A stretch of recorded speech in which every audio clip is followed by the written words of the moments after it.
comment devenir riche? Cette question, on s'était tous posé au moins une fois, un jour dans sa vie. Et si aujourd'hui j'ai décidé d'en faire une vidéo, c'est parce qu'aussi étrange que cela puisse paraître, mon aventure entrepreneuriale a commencé quelques années en arrière en posant exactement cette question à Google. Je m'appelle Sébastien, j'ai 26 ans, je suis fils d'ouvrier, je n'ai pas fait de grandes études, j'ai qu'un simple bac+2 en comptabilité et pourtant, je suis expatrié depuis maintenant plus de 5 ans.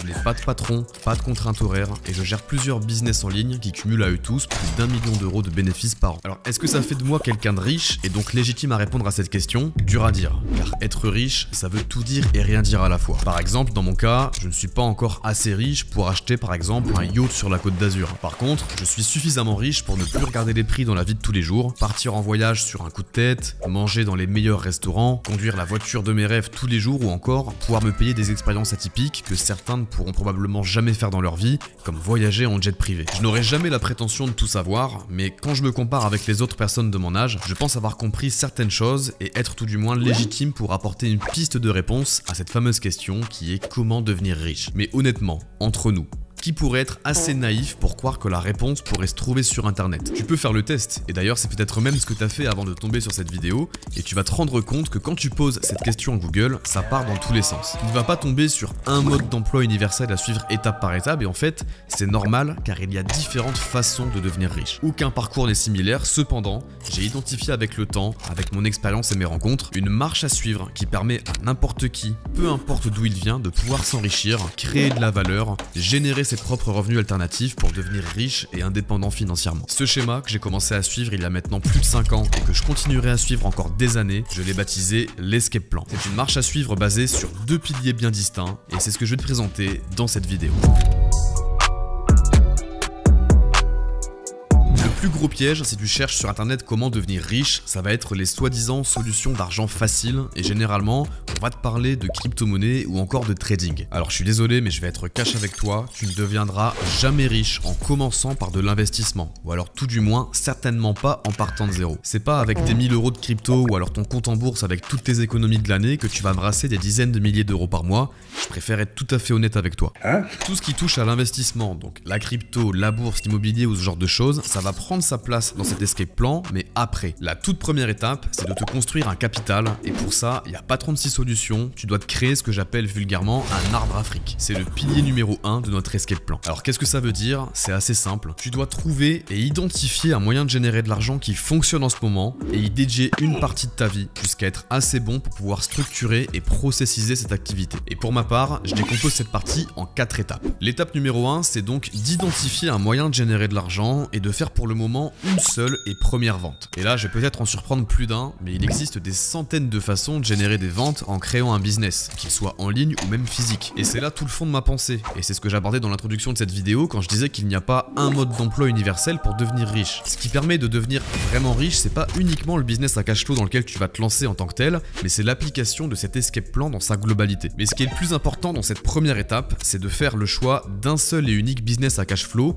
tout du moins dans un premier temps, car tu ne dois pas partir dans tous les sens. Pour te simplifier la tâche, je vais te partager quelques idées de business dans lesquelles tu peux te lancer avec le plus petit capital possible. Et pour ces exemples, je vais me baser uniquement sur les business en ligne, car c'est pour moi ce qu'il y a de plus facile à scaler et c'est aussi ce qui nécessite le moins de capital pour se lancer généralement. Alors tu peux par exemple vendre des cours particuliers en ligne. Tu peux vendre des services selon tes compétences comme de la traduction, de la création de sites web ou de la gestion des réseaux sociaux. Tu peux lancer une boutique en ligne en dropshipping ou alors tu peux même par exemple créer ton podcast. Le plus important, c'est de choisir un domaine qui t'intéresse un minimum, te former dessus au maximum et aller chercher cette première vente. Pour revenir sur mon cas personnel, j'ai longtemps cherché dans quoi me lancer et ce qui m'a le plus attiré, ça a été le e-commerce pour plusieurs raisons. Ça nécessite relativement peu de capital de départ pour se lancer, il y a des possibilités de pouvoir scaler l'activité, donc c'est-à-dire de pouvoir l'exercer à plus grande échelle. Ça offre une liberté géographique car c'est un business qui est totalement dématérialisé.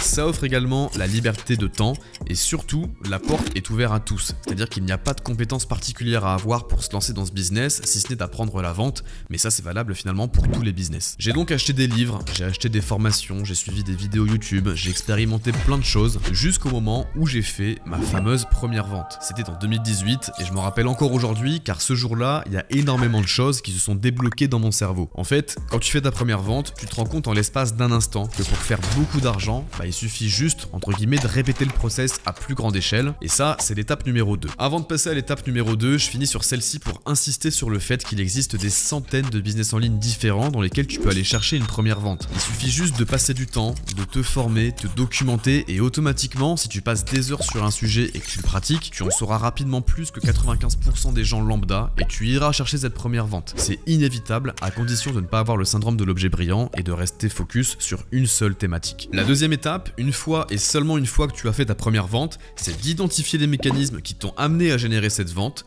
supprimer tout le superflu et répéter ce processus. Dans le cas de l'e-commerce par exemple, c'est le domaine que je connais le mieux, tu vas chercher à comprendre d'où vient le visiteur qui a acheté sur ta boutique, de quelle régie publicitaire ou quel moteur de recherche vient-il, quelle est la page du site sur lequel il a atterri ou encore qu'est-ce qui a fait qu'il a fait confiance pour acheter sur ton site. Une fois que tu as compris ces mécanismes, il suffit de peaufiner ce qu'on appelle ton tunnel de vente et de répéter le processus pour faire en sorte que tu passes à une vente toutes les semaines, puis une vente par jour et puis à terme réussir à générer plusieurs ventes par jour. Étape numéro 3, c'est pour moi l'une des plus importantes, c'est de te professionnaliser pour pouvoir scaler ton activité. Le but de cette étape, c'est de passer du mec qui bricole un petit business dans sa chambre au mec qui est chef d'entreprise, qui prend des responsabilités, qui va s'entourer d'un comptable, qui va opter pour une structure fiscale cohérente avec son activité et qui va pouvoir aller chercher de la performance. C'est hyper important de respecter ces étapes dans l'ordre car quand on débute, et moi le premier je m'en rappelle, je réfléchissais déjà où est-ce que j'allais m'expatrier et quel type de société j'allais créer alors que j'avais à peine réalisé une première vente, ce qui en soi n'a pas vraiment de sens. Il faut d'abord que tu sois calé sur ton business, dans l'opérationnel, que tu développes ton expertise et ensuite tu te structures correctement pour qu'à ce moment-là, ta seule obsession ne soit plus que d'aller chercher de la performance. Encore une fois, dans mon cas personnel, avec le business du e-commerce, j'ai l'avantage de pouvoir travailler d'un peu partout où je le souhaite. Et c'est donc très naturellement que j'ai choisi de m'expatrier très vite et de créer une structure fiscale à l'étranger, choix qui a été soutenu notamment par mes opinions politiques et mon désaccord avec la tournure que prend la France, mais ça c'est encore un autre sujet, mais également pour améliorer ma qualité de vie et être entouré de personnes un peu plus inspirantes et avec un peu plus d'ambition que dans ma campagne natale. Je me suis expatrié fin 2019 et à cette étape de ma vie, je n'étais pas encore vraiment riche, mais j'étais en train de remplir le premier pilier de l'escape plan. J'avais trouvé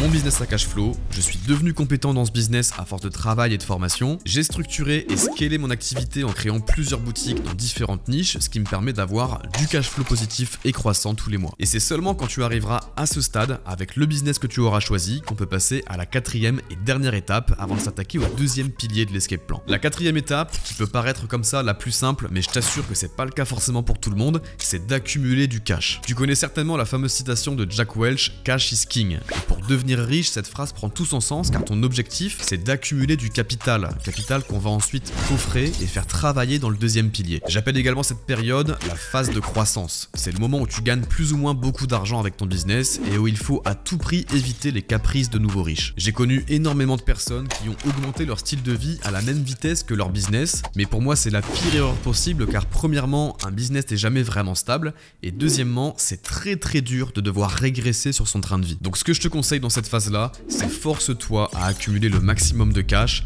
On utilise quand même 15 à 20% des revenus de ton business pour te faire plaisir, tester des nouvelles expériences ou autres, mais je t'en supplie, il faut que tu restes concentré. Après la pluie, le beau temps et après la phase de croissance, il y a la phase de plaisir et c'est pour moi un peu comme la lumière au bout du tunnel qui survient après s'être attaqué au deuxième pilier de l'escape plan qu'on va voir ensemble tout de suite.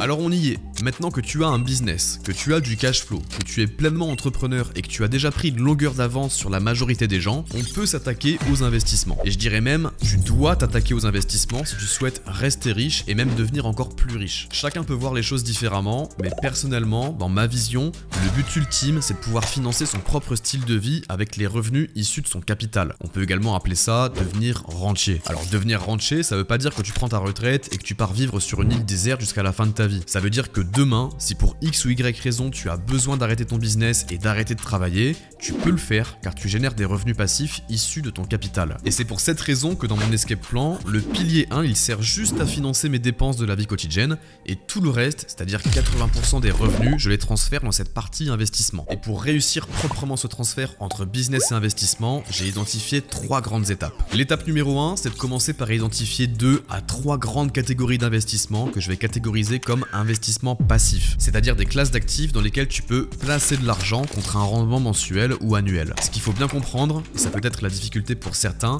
c'est que pour une classe d'actifs donnée, par exemple l'immobilier, il va y avoir l'investissement actif et l'investissement passif. L'investissement actif, c'est ce qu'on veut à tout prix éviter, car nous, notre temps, on le consacre à développer notre business dans le pilier 1. Dans mon exemple de l'immobilier, il y a des personnes qui font ce qu'on appelle de l'achat, rénovation puis revente. C'est un excellent moyen de gagner de l'argent, mais dans notre cas, c'est pas ce qu'on cherche, car on a déjà de l'argent. Nous, on veut juste le placer puis retourner sur notre business pour faire encore plus de cash flow. Nous, ce qu'on va plutôt chercher ici, c'est à acheter un bien immobilier, le mettre sous gestion complète à une agence et récupérer tout simplement nos loyers tous les mois. Ça, c'est avoir un revenu passif dans l'immobilier. Donc ce que je te conseille, c'est d'identifier au moins 2 grandes classes d'actifs, histoire de pas avoir tous tes œufs dans le même panier. Et pour ma part, les miennes sont la bourse avec les ETF et les actions à dividendes, la crypto-monnaie et l'immobilier. Je vais évidemment pas rentrer dans les détails de comment investir en bourse ou en immobilier dans cette vidéo, car ça peut faire l'objet de vidéos dédiées, mais grosso modo, sur la partie bourse, j'achète des ETF et des actions à dividendes qui m'offrent un rendement entre 8 à 12% annuel net d'impôts. Sur la partie crypto, je me contente d'accumuler sur un cold wallet des crypto-monnaies dans lesquelles j'ai des convictions, dont le Bitcoin particulièrement. Et pour l'immobilier, je me focus sur de l'allocation à long terme pour un rendement moyen qui est autour de 8% net par an. Une fois que tu as identifié 2 à 3 classes d'actifs sur lesquelles tu peux investir, on peut passer à l'étape numéro 2. La deuxième étape, c'est pour moi la plus simple de ce deuxième pilier. Tu vas faire ce qu'on appelle du DCA tous les mois, ou alors chaque trimestre, en répartissant ce DCA parmi les différentes classes d'actifs que tu as sélectionnées dans l'étape précédente. Le DCA, pour Dollar Cost Average, c'est simplement le fait d'investir de façon continue et de renforcer tes positions sur tes investissements. Si tu as par exemple un portefeuille boursier avec 5 entreprises en qui tu as de grosses convictions et qui t'apportent un rendement dont tu es satisfait, alors tous les mois, tu vas réinjecter l'argent de ton business issu du pilier 1 sur ces 5 mêmes entreprises de ton portefeuille boursier, et ce, sans jamais t'arrêter. Pour ma part, tous les mois, je fais un bilan de ce que j'ai généré comme bénéfice issu du pilier 1. Mon banquier procède à une remontée de fonds sur mes comptes personnels, et ensuite je vais allouer donc un certain pourcentage en bourse, un autre pourcentage en crypto-monnaie, et encore un autre pourcentage que j'accumule de côté jusqu'au moment où je peux acheter cash un nouveau bien immobilier. C'est aussi simple que ça, et je répète ce schéma avec assiduité depuis maintenant plus de 5 ans. Troisième et dernière étape, qui finalement est en lien avec la deuxième, c'est de continuer d'appliquer ce plan jusqu'à temps que les revenus passifs issus de tes investissements atteignent ton objectif de revenu mensuel. Je m'explique. Si ton but ultime dans la vie, c'est d'avoir par exemple 15 000 € par mois de revenus net d'impôts dans ta poche en n'ayant plus besoin de travailler, et que le rendement moyen de la totalité de tes investissements issus du pilier 2 de l'escape plan est d'admettons 6% net d'impôts par an, eh bien tu sais que tu dois viser environ 3 millions de patrimoine total, et que tant que tu n'as pas atteint ce montant, tu continues à performer dans le business, dans ton pilier 1, et tu continues d'investir le maximum de tes revenus dans le pilier 2. Il n'y a pas de secret, l'argent facile ça n'existe pas, par contre s'enrichir rapidement c'est possible. J'en suis la preuve vivante. Aujourd'hui, je n'ai pas encore 30 ans et je pourrais m'arrêter de travailler si je le voulais, car j'applique à la lettre cet escape plan depuis bientôt 6 années maintenant. Ce qui me motive à continuer de faire du business en ligne, c'est premièrement la passion, car avec les années, je me suis pris de passion par faire du business. Ça peut paraître con, mais j'adore ça. Et aussi car je souhaite continuer à faire augmenter la valeur de mon patrimoine pour faire augmenter, par conséquent, le montant de mes revenus passifs. Et je continuerai à le faire tant que je garde cette passion pour le business en ligne. On arrive sur la fin de cette vidéo. J'espère qu'elle t'aura aidé, inspiré et motivé à passer à l'action. Encore une fois, il existe probablement d'autres moyens de devenir riche. Dans cette vidéo, je t'ai partagé ma vision des choses et ce que j'ai appliqué et qui a marché pour moi. Et étant donné que je pars relativement du bas de l'échelle, je pense que ce plan peut fonctionner pour la majorité des personnes qui regarderont cette vidéo. Sur ce, je te dis à très bientôt. C'était Sébastien. Ciao!